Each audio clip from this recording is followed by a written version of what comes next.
Good morning बच्चों। आज हम परिमाप पढ़ेंगे। अध्याय 11 निकालना। गणित पुस्तक में अध्याय 11 और यहाँ लिखा है क्षेत्रफल। परिमाप हमने पढ़ लिया था पिछली बार। आज हम क्षेत्रफल पढ़ेंगे।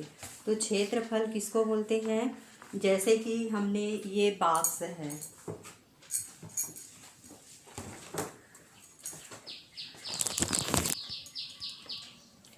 ये बॉक्स है। बॉक्स के ऊपर मैंने माचिस रखा है। अब इस बॉक्स के ऊपर जितने माचिस इस सतह को घेरती है उसी को बोलते हैं क्षेत्रफल। जिस भी किसी वस्तु को हम नापते हैं तो वो उसकी सतह को जितना घेरती है, जैसे कि ये बॉक्स के ऊपर मैंने माचिस रखा है तो इसमें कितना माचिस है, आइए गिनते हैं कितना माचिस है।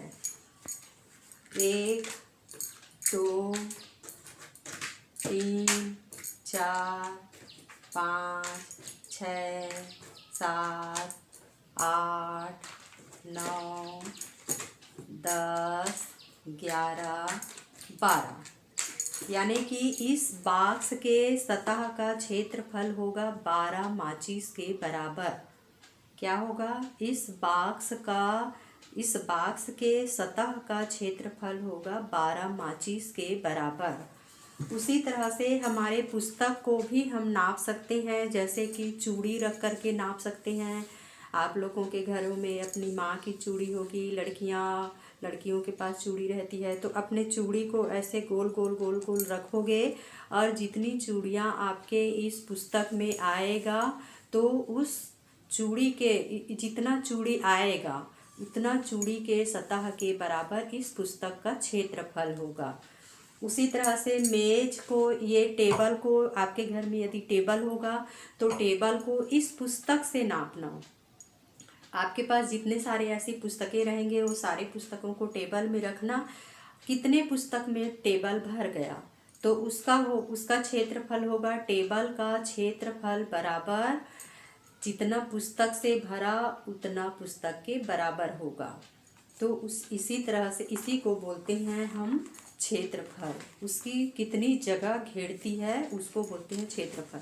अब हमारे पाठ्य पुस्तक में दिया गया है, ये डिब्बा दिया है। इस डिब्बा में एक चौकोर डिब्बा है, वर्ग बना है और इसमें 8 डिब्बा है। 1 2 3 4 5 6 7 8 डिब्बा है।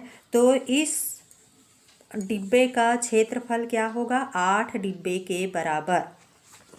तो इसको हम लिखेंगे इस आकृति का क्षेत्रफल। ये देखो पुस्तक में लिखा हुआ है, इस आकृति का क्षेत्रफल बराबर 8 डिब्बा। उसी तरह से ये आप लोगों को करना है।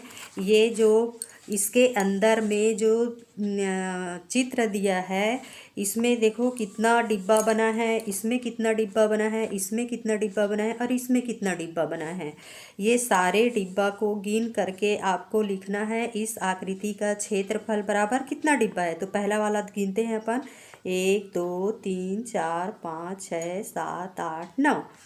तो इस आकृति का क्षेत्रफल क्या होगा? 9 डिब्बा। इस आकृति का क्षेत्रफल बराबर होगा 9 डिब्बा। अब इस आकृति का क्षेत्रफल 1 2 3 4 5 6 7 डिब्बा बना है, तो इस आकृति का क्षेत्रफल बराबर होगा 7 डिब्बा। अब इस आकृति को गिनेंगे 1 2 3 4 5, तो इस आकृति का क्षेत्रफल बराबर होगा 5 डिब्बा। अब इस आकृति को गिनेंगे 1 2 3 4 5 6 7 8 डिब्बा है, तो इस आकृति का क्षेत्रफल बराबर होगा 8 डिब्बा। तो इसी तरह से आप लोगों को होमवर्क, ये आपका होमवर्क है, इस डिब्बा को गिन करके आपको लिखना है इस आकृति का क्षेत्रफल बराबर इतना डिब्बा।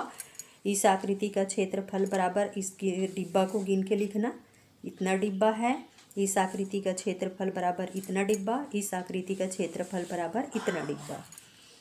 अब देखो ये त्रिभुज का चित्र बना हुआ है। इस त्रिभुज में तो कहीं कहीं आधा आधा भी है, तो इस आधे वाले डिब्बा को हम नहीं गिनेंगे।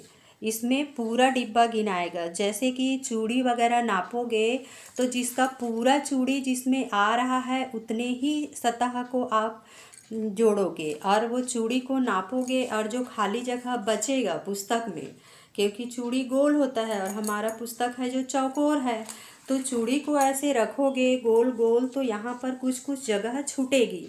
तो उन छूटे जगहों को अपन को क्षेत्रफल में नहीं लेना है। किस चीज़ को लेना है? जितना चूड़ी आ रही है उसी को ही लेना है। जैसे माचिस की डिबिया भी यदि हम रखते हैं और कुछ माचिस यदि इधर बाहर निकल जाता है, आधा डिब्बा, आधा माचिस यदि बाहर निकल जाता है तो उस आधा को हम नहीं गिनेंगे, जिसमें सतह के पूरे स्थान को घेरती है। जैसे एक माचिस जितने जितने में पूरा आएगा वही उसका क्षेत्रफल होगा। तो जितना पूरा आना चाहिए आधा आएगा वो नहीं गिनती में आएगा। तो उसी तरह से इस त्रिभुज में कहीं कहीं पर आधा आया है तो उसको हम नहीं गिनेंगे। अब ये वाला पन्ना पलट के फिर इस चित्र में देखना। इस चित्र में एक त्रिभुज बना हुआ है। इस डिब्बा के अंदर में एक त्रिभुज बना है नीले कलर से। तो इस त्रिभुज में कितने डिब्बे हैं? तो यहाँ पर लिखा हुआ है त्रिभुज का क्षेत्रफल बराबर कितने डिब्बे। तो यहाँ पर पूरा डिब्बा कितना है? 1 और 2, 2 ही डिब्बा है यहाँ पर जो पूरा आ रहा है। तो ये त्रिभुज का क्षेत्रफल बराबर होगा 2 डिब्बा। अब उसी तरह से देखो, ये बहुत सारे चित्र बने हैं। ये त्रिभुज बना है, ये आयत बना है, और ये देखो गोल बना है, ऐसा चौकोर बना है। इस सब चित्रों को देख करके कितना पूरा पूरा डिब्बा कितना है इस आकृति का क्षेत्रफल होगा। तो आप लोगों का होमवर्क है ये सब है। इस डिब्बे को गिन करके आप लिखोगे इस आकृति का क्षेत्रफल बराबर इतना डिब्बा, ये त्रिभुज का क्षेत्रफल बराबर इसमें कितना डिब्बा आया। इस त्रिभुज को ये सबको नापोगे और नाप करके पूरा पूरा डिब्बा कितना आ रहा है उसको लिख लिख करके फ़ोटो खींच के भेजोगे। ठीक है बच्चों, बाय।